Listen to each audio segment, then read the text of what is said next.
Alright, this is Josh Sladek, and I'll be presenting the Part A to the Lesson 8 final assignment for my PSA320 class. Alright, let's get to it. This is my take 2. I accidentally deleted my first recording. Alright, so, who did I interview?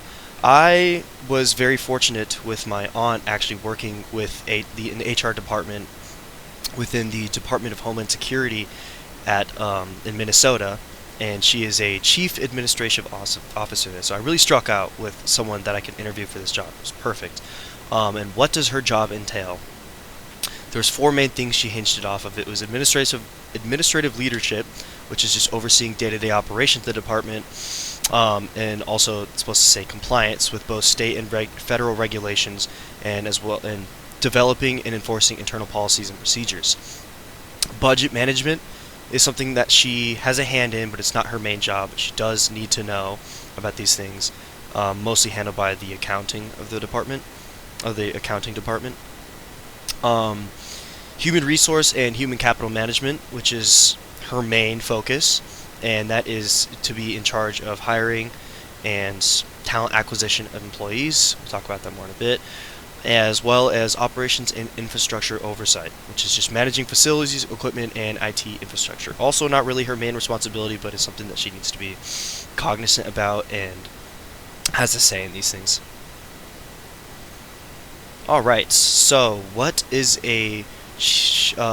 her role in human capital management? It is performance management, which is creating programs to oversee performance, employee recognition, for good performance, as well as workplace wellness programs for mental health support. We'll get to that more in a bit as well, the mental health portion. Compliance, which we already talked about a second ago, just making sure there are no laws being broken when it comes to wages and workplace safety. Employee training, which implementing training programs on homeland security protocols, crisis management, and public safety regulations. Also making sure employees have mandatory certifications for their assigned jobs, as well as workplace planning and staffing, making sure there are staffing strategies in place to have adequate personnel for emergency responses, as well as having a say in hiring and recruitment and looking into potential background checks.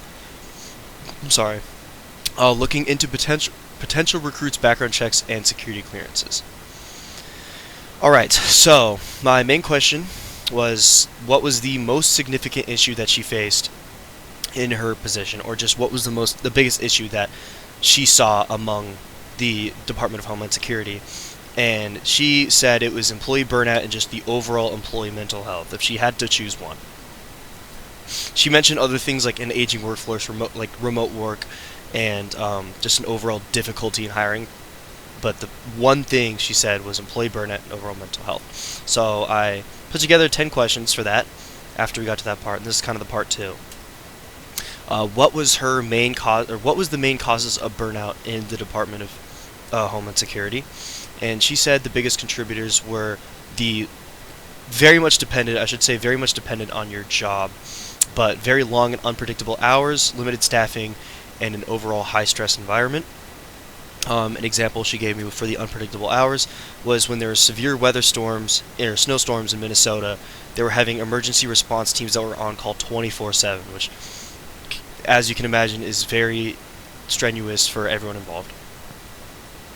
Are there any specific roles or job titles that burn out quicker than others?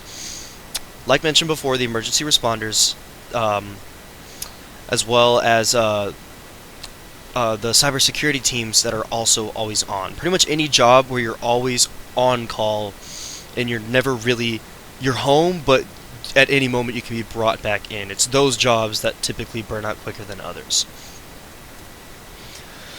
How does prolonged exposure to high-stress situations impact employees' mental health over time?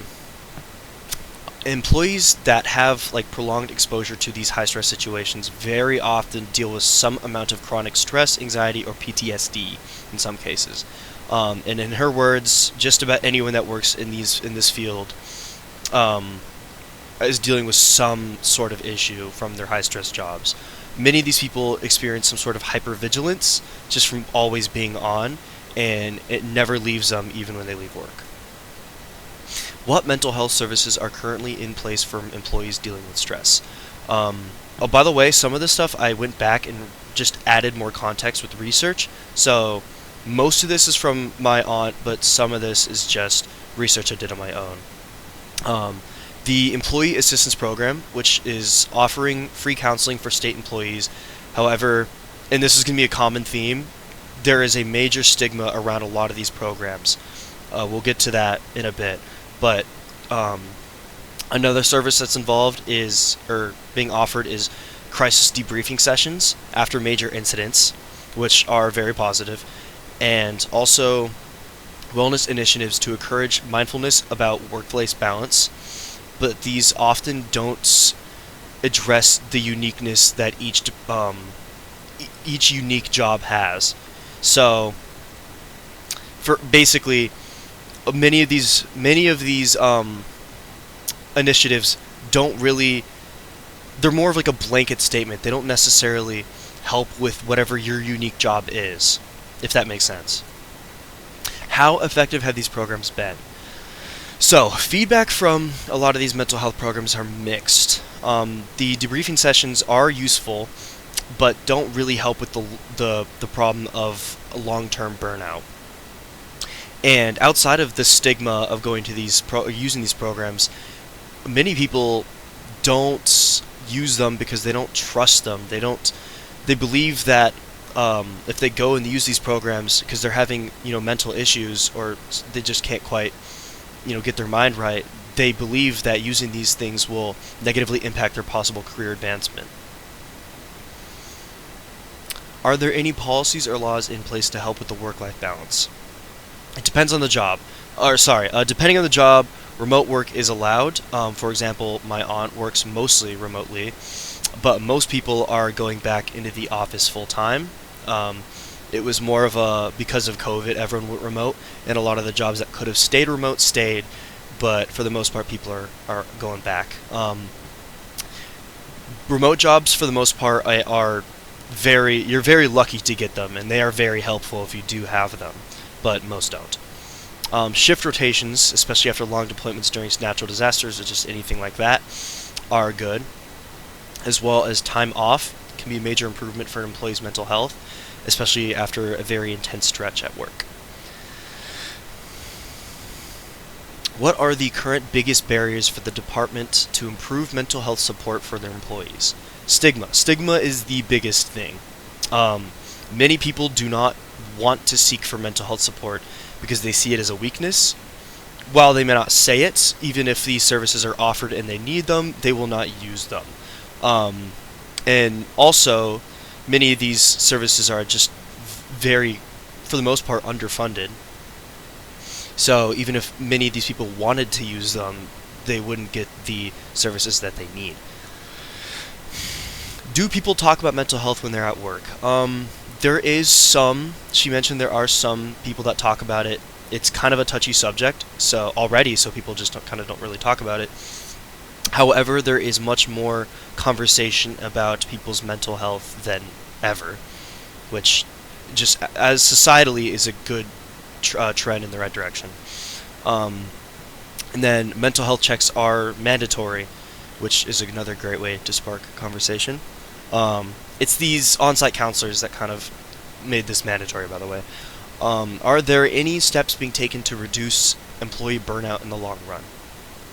Yes, the hiring of additional personnel. She was really hammering this. Just the more people to help the overworked employees is better. For example, this is the cybersecurity analysts. With the rising cybersecurity threats, they're hiring more analysts, helping with people, the veterans that have been around for a while. Being more productive, just overall more proactive with the hiring process, of making sure that people are already there when things get bad, not bringing them in as things gets bad, because the hiring process takes a while, as well as the training processes, and just the overall expansion of mental health resources, like the on-site counselors I was talking about.